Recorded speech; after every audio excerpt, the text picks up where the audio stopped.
ഇന്ന് നമുക്ക് ഡിപ്രഷൻ അല്ലെങ്കിൽ വിഷാദരോഗം എന്താണെന്ന് ചിന്തിക്കാം. ഈ വിഷാദരോഗം അല്ലെങ്കിൽ ഡിപ്രഷൻ എന്ന് പറഞ്ഞാൽ ഒരു മൂഡ് ഡിസോർഡറാണ്.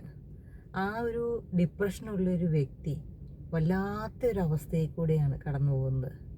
എന്തിനാണ് ജീവിക്കുന്നത്? രാവിലെ എണീറ്റ് കഴിഞ്ഞാൽ ഞാൻ എന്തിനാണ് ജീവിക്കുന്നത്, എന്തിനാണ് ഭക്ഷണം കഴിക്കുന്നത്, ആർക്കും എന്നെ ഇഷ്ടമില്ല, എൻ്റെ ജീവിതത്തിന് ഒരു അർത്ഥമില്ല, വെർത്ത്ലെസ്, ഞാനൊരു വേസ്റ്റാണ്. ഇങ്ങനെയുള്ള കുറേ ചിന്തകളാണ് ഈ ഡിപ്രഷനുള്ള വ്യക്തികളെ കൂടുതലും ലീഡ് ചെയ്യുന്നത്. അപ്പോൾ അങ്ങനെയുള്ള ആളുകൾക്ക് സൂയിസൈഡിലേക്കൊക്കെ പോകാനുള്ള വളരെ വലിയ ടെൻഡൻസി ഉണ്ട്.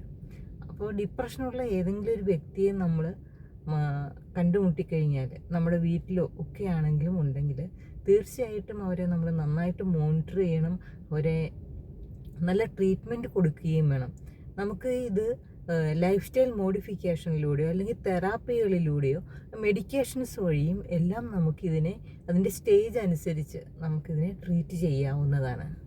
Thank you.